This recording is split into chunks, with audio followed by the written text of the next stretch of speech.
had 1 week's vacation. So I'm staying at home. I'm not feeling too hot. Then at some point, I called my colleague and I said, I think I got the flu. Can you do me a favor? Can you write me a prescription for 5 days of flu medication? I've taken it all now. I should be feeling any better now. Feeling worse. So this time I'm like, yeah, I think I need to get, I'm gonna go get COVID tested. At that point, then I get a call from the chief medical officer at Queens. It says, hey, Pascua, your results came in. You're positive. And by this time, he can hear me over the phone. He's going, how do you feel? I said, brother, I don't feel so good. And I said, and I just so happen to have a pulse oximeter. Brother, I'm on 84% on room air. And he goes, whoa. Okay, now I understand when a clinician says, okay. So I'm right at that point, I knew that things had changed. I am no longer the clinician. I am the patient.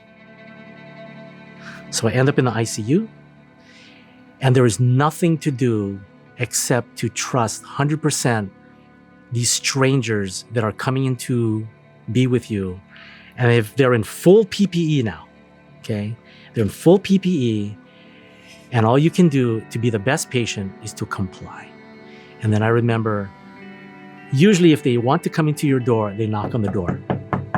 Hey, Dr. P, we're coming in. Okay, this time, nobody's knocking. The door's opening, people are wheeling the stuff in, and they're going, okay, Dr. P, I think we're gonna need to intubate you. It was at that moment in time that I knew I was in uncharted territory. Not just me, but my work and my family.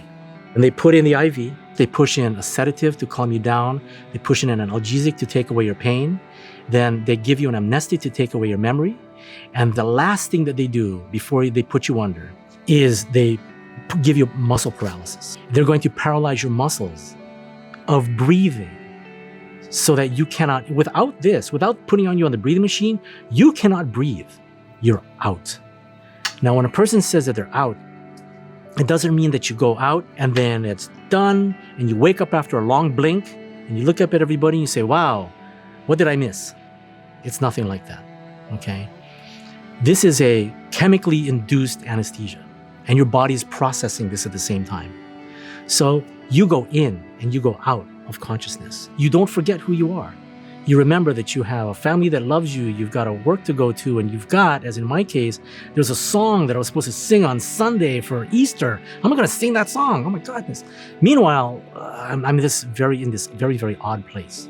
So now I'm kind of drifting in and out of this, and some bizarre dreams start to come up. And some of them are quite fearful.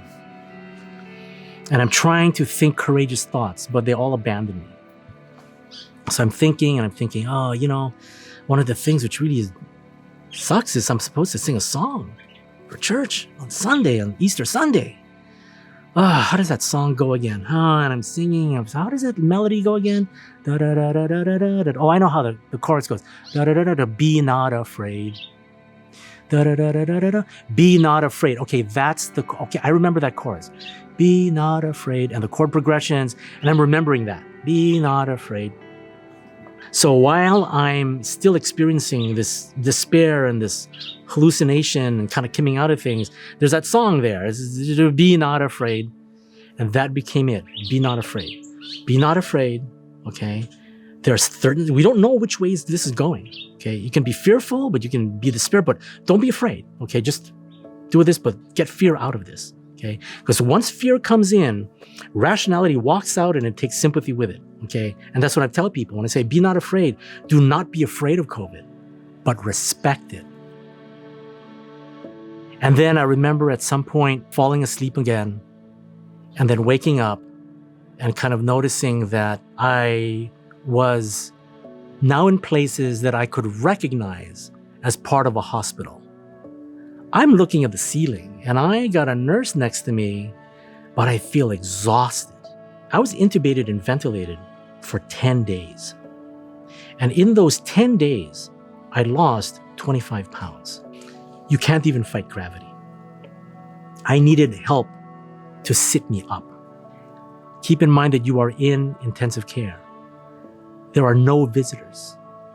So anybody that comes into your room, you cannot see their face. There's no human touch. You are in one room for 2 weeks.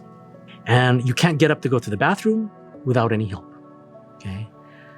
So towards the end, I was determined to exhibit independence, because that you decide now what is important to you. Okay. And I wanted to be independent. We are an impatient people. We are an impatient species. And that is what is keeping these numbers from doing what they're supposed to do. Okay. We are impatient. Human beings have this ability to socialize. We can make our thoughts, we can transmit our thoughts to others through word, through art, through music. We let other people know what we're thinking. That is our skill, a survival skill. So we do it reflexively. We must do it. It's like a bird has to fly. Okay. But now what happens is we're working against our innate need to socialize versus spreading the disease. So I understand why we are impatient. Okay. But we've got to check that for a while. We have to be horses that choose not to run for now. We have to be birds that choose not to fly. We have to be human beings that choose not to socialize for now, okay? Because we're impatient. So that's why I tell people, you know what? Your immune system is working. Keep healthy, 3 meals a day, 8 hours of sleep, keep yourself well hydrated, okay? The smart people, listen to what they say.